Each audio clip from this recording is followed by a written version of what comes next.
Um, I'll share a short story from there, from this time. And if you want the longer story, it's gonna take like 25 minutes. So I'm gonna do the short story of what happened there. So, I was sitting, in a bench under a nice tree, a shaded tree, right where the Delphi Oracle did her work, right across from where she is. And so I was literally sitting, on the bench so I could see it.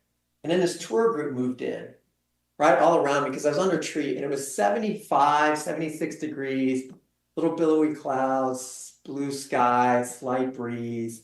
It's just awesome. And this tour group came in and they all sat around me. And this older couple sat on the bench right next to me. And the tour guides just laughingly said, "So, who has a question for the Oracle?" And so the woman next to me said, "Oh, I do." So I was like, "Okay, let's see what happens." And it was all joking, it was all uplifting. And they said, so she asked, "When will I die?" Now, it was meant to be like Stump the Chump, it was laughing, it was joking. And so it was like, oh, ha, ha, ha, and everybody laughed. And then the two tour guides turned around and they canoodled with each other and then turned around and gave some answer that I don't remember. I got a hit. And so I was like, okay. Now there's more to the story, but eventually they asked two more questions and then they gave answers for that. And I got two other hits too.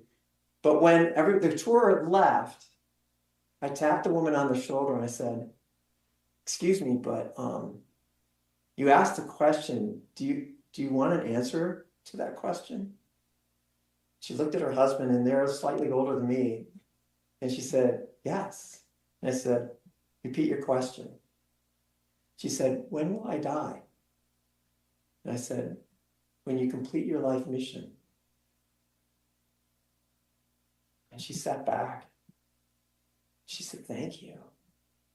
And they got up and they walked away. And they came back half an hour later. And she tapped me on the shoulder and I looked up and she looked at me and she said, "May it take many years for you to achieve your life mission." Now, she doesn't know who she's talking to. That I'm looking at limited time on this planet. And so I got a gift back from the Delphi as well through her.